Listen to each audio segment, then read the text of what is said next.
Hello,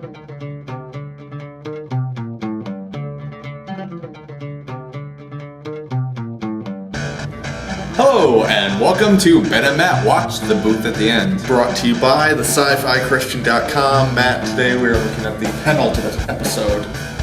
Is it really the second to last episode? Second to the last episode. Wow, this is the Booth at the End. Flown by. Yeah. Which is called, I don't have the title right it's now. called I Have My Reasons. Yeah. See how I accented have? I have my reasons. Or you can say I have my reasons. Yeah. Or I have my reasons. Yeah. Or I. Okay, so you get the idea. You could put accent marks on different words. So, Ben, where do you want to start? Because this was a good episode. Well, we had kind of one change this week. We had one change? Well, a little bit. I mean, we've had, so far, everybody's come to the man solo. And then this week, we find out that it's not just Jenny, it's Jenny and Richard. Wow. Yeah. So, what did you think? We finally had a chance to meet Alan's son. Yeah, to me, this is where things are getting really intriguing. If we could just talk about, like, their storyline in one piece. Okay, yeah. Because now we have conflicting desires out there. Alan wants to find his son, and Richard's desire is to be left alone by his dad. I have a prediction on this, actually. Okay. I've thought this through. I think that what will happen is, so we found out also then that after Richard tests the man, and the man proves himself by giving him a small task. Yep. Richard asks, like you said, for his father to leave him alone, and now his task is to help Jenny. So that was interesting. Yeah. So how is this going to happen? Well, Jenny's task is to rob a bank. Right.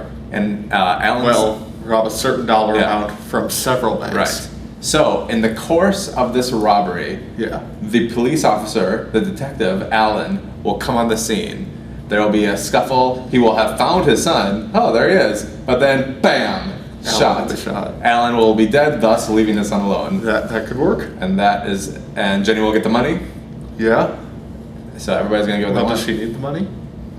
Well, at this point, she asked. The money isn't her desire. She asked to be pretty, yeah. Right? And I think we can assume that she wanted to be wanted by somebody. Yes. And she is wanted by somebody right now. Yep. In a way, Richard wasn't the most. I'm not sure Richard's the best boyfriend. He's not the best boyfriend. He's not the biggest gentleman. I mean, he did want to give her flowers, but he also told her to stop talking. Yeah. At one point. Richard's kind of an idiot. Yeah. Takes after his dad.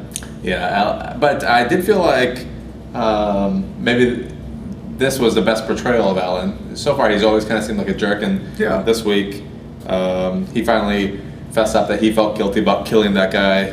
Yeah. He also wanted to find his son so he could take out all the bad that he himself has poured into his son. Yeah. So Alan's being a little bit redeemed. Some interesting storylines going on there. Yeah. Over in Melody's story, we get a little bit more info on what Mr. Ron is hiding, and I think I was right last week when I referred to him as Ron Lecter. Oh, you were. You made fun of me, but look at what happened this week. It appears that, are we left to assume that he killed originally his own family and then started killing other people? I don't think we should assume anything. Okay. In fact, I'm going to predict that it's actually revealed that Ron used to be a cop and is super obsessed with this case of tracking down these missing people and is not in fact himself the killer. And he's going to be looking, so maybe Ron will also be looking for the kidnapper, who we'll talk about later. Maybe. Wow. That's Maybe. great. Did the man make it clear that Melody has to be the one that takes him out and that a police officer cannot take him out? Or can a police officer take him out and then that will fulfill Melody's task? I would have to rewatch the episode once more. But my understanding was that Melody has to be the catalyst to get him out, but does not physically herself have to take him out. Okay, so she could call the cops. Right. Well, calling the cops, I think, would be enough to fulfill her task. Okay, wow. So, yeah, we only saw one short clip of Melody and as well as only one short clip of Mrs. Tyler. Yeah. And Mrs. Tyler's wish has come true. Yeah, but now this is what's really interesting to me in terms of the arc of the show so far is that first couple episodes the man seemed completely in charge. He seemed totally to be controlling everything. He seems to be losing his allure a little bit as the show goes on. Well, the more that we learn about him, the more we realize he's not really in control. Somebody is pulling his strings. Right. He actually even says at one point, I don't know exactly where it comes up, but he talks about how he's not the puppet master. Yeah. Here, so And then also in terms of his own development, he initiated conversation with Doris at the end of the episode. Yes. So what do you make of that? Well, yeah, you're right. He reached out to her. Yep. He seemed timid and kind of unsure. And we get this exchange. He asks her, tell me something you want to tell me. And then she talks about how she's been waiting for love for a long time. Mm-hmm. And then, let's see. I think he said something along the lines of, have you never told anybody that? Or do you know how that went? No. And then there's this exchange about, why are you so alone? Why are you? Yeah. And then he says, I have my reasons. I have my reasons. Yeah. And then, but that's not the last line of the show. The last line of the show is Doris when she says, unlike the rest of us, ? Yeah. So, Interesting. I don't know. What does this exchange mean? Ben, what did you think? I don't know. I think that you're right, that the man is having his strings pulled, and I think he's getting sick of it.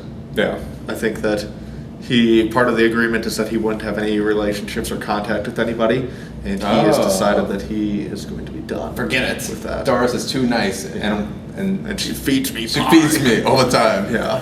Who do you want to talk about next? Sister Carmel?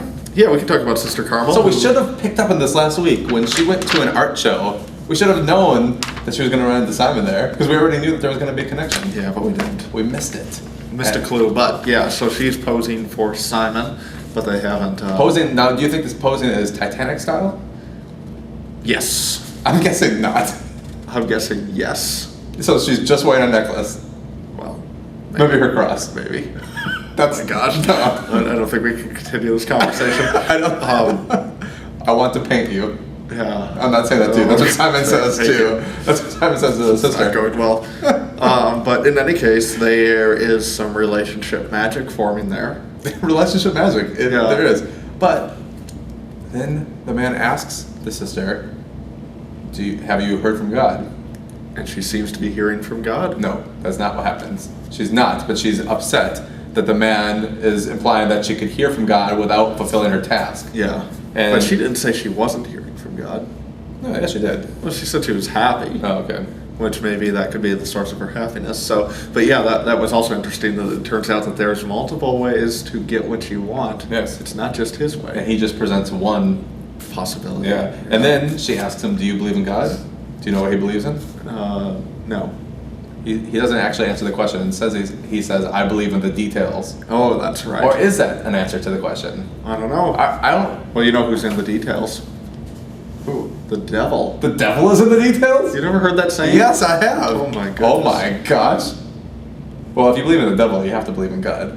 Not necessarily. Yeah, No. I think so. No. What do you think, viewers? Let us I know. bet we could find somebody who believes in the devil but doesn't believe in God. Okay. So that would disprove your theory. Let's see. I think we hit everybody except for. The James Well, we and Willem Did we story. talk about Mrs. Tyler? Yeah, we did. She, her husband came home, and she is not very happy with him. Yeah, we talked about that. We Yeah. talked about how he seems a little bit perplexed by it. And now she feels like she doesn't deserve her husband. Yeah. I think her story might be over, and it's sad. Maybe. We're going to see her once more. She didn't blame him, at least. She blamed herself. Yes, I bet her husband really does get sick with something next week, and she goes and blows up the bomb to try and get it better. All right. So James and Willem. James and Willem. I love Willem this was storyline. kind of standoffish this week. You know, they kind of flipped this week because They James did. has been sort of the bad guy. Willem Yeah. has been a hero. And now Willem's like, I have an idea on how to protect the girl. I'll kidnap her. Yeah. And he's not even doing a nice, he's not like being a nice kidnapper. He puts a mask on. How many nice kidnapping? No. Kidnapping by definition is not a nice activity. You could be, like, for example, say I kidnapped you. That's not a kind thing to do. We could watch television together. I could give you some food and presents. But I wouldn't wear a mask. I could be kind, a kind kidnapper. I think that a kind kidnapper is an oxymoron. But instead, Willem actually, I don't know, it sounds like he's keeping her in kind of like an enclosed place. He's feeding her, but always with a mask. He obviously is leaving her He alone. doesn't a want to lot. get caught. Well, he doesn't want to get caught, sure. Yeah. He probably should stop carrying around Wait, his so gardening. if you he should kidnap- probably stop carrying around his gardening tools. Okay. I think that's going to give it away. Probably. But so wait a second. If you kidnap somebody, you Yeah. wouldn't wear a mask. 'Cause Would you I want wear to a be mask? kind. Well, it depends who I'm kidnapping. If I'm kidnapping a friend, like, Wait. Why would you kidnap a friend? to save them. He's trying to help this girl. Your story does not make any sense. Do you think it's interesting that Willem wouldn't tell the man any details, and the man wasn't really putting up a fight. Because all the past times when people haven't given details, the man has said, no, that's what we're here for. I hadn't thought of that, but maybe that goes more to that he's getting kind of sick of his whole arrangement. Yeah, and the man is, I felt like, surprised and disgusted with Willem in this case. He's not very happy with it. No, so the man has a heart. Yeah. So, and then over on James' storyline, he said he's looking a little bit better than he did the last couple of weeks. Mm-hmm. And, yeah, it's going to be interesting to see how this all shakes out. Yeah, there was some really good lines in this one. And to James is when he said, oh my gosh, this has never happened before. Usually the man keeps what he's doing kind of undercover and he doesn't try to help other people along their path. Yeah. But James asked him about if he knows what happened and if he sent somebody else to protect this person. And he admits that he did. And he specifies somebody else's task was to protect your girl. I don't know. The man is unraveling. Yeah, and so he said, I opened the book and it told me to tell him to protect the girl. That's weird. The book. Yeah. So maybe the book is the real mastermind, the big bad. And I don't think the book is the actual villain of of the series. And this is the big quote that I liked. He said, I'm a messenger of opportunity, not a puppet master. Very good. So, predictions for the finale next week. Oh my gosh. Well, let's just take it one at a time. I will say a name and you tell me something, and then you say a name and I'll tell you something. Well, we don't have time to go through all the characters. Sister Carmel. Any big predictions? Sister Carmel gets pregnant. Okay, very good. That's really going out of my way. I'm still going to say that William turns out to be the winner in all of this. Willem? Yeah. No, Willem, I'm just going to stick with my previous prediction. All right. Willem ends up dead. Going down to the wire on this one. Mrs. Tyler winds up blowing the bomb for some reason. In Cadillac Jack's? No, where she's planted it. No, she's not going to blow it up. She's gonna come up with some reason to blow up the bomb next week. It will happen. If she's blowing up the bomb, she's going to blow up that diner. That's what I'm saying. But she planted all the pieces in different I know, places. but how hard would it be to go get your pieces? It's just a bomb. Well, she shoved it up in the ceiling, man. Okay, of all the times that you've ever shoved a bomb up in the ceiling. Never. Okay. Just for the record. I mean, it can't be that hard to go up in there and get it and just bring it. I think it's a lot easier to shove it up than it is to grab it. I'm not gonna have a conversation about shoving up and then reaching up. I think either way it's fine. This is okay. So I'm guessing that it's kind of a ceiling like this, right? Okay. Okay. So if you were to shove up that tile up there, right? You're breaking the fourth wall. I know. You would throw the bomb and it would go clink, clink, clink, clink, clink way back there.